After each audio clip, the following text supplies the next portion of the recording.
लेकिन ये साला कर क्या रहा है यहाँ पे?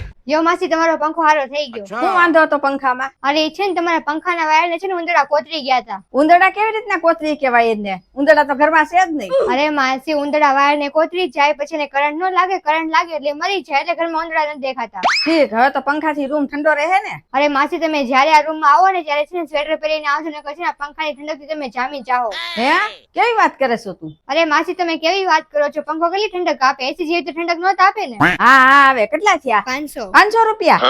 એ તો ખાલી વાયર જ બાંધ્યા છે.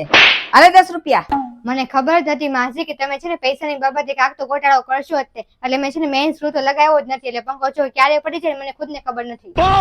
અરે ઉભી રે, આ પંખો ફિટ કરતી જા, એટલે 500 રૂપિયા. અરે પંખો તો ફિટ કરતી જા. અરે માસી પંખો તો એકદમ ફિટ છે, એ તો મારા ખીચામાં છે ને મારી બુટ્ટી રહી ગઈ હતી ને તો મેં કીધું થોડુંક નાટક કરું એમ, બાકી ઠંડી હોવાની મજા લ્યો તમે. અરે બાપ રે.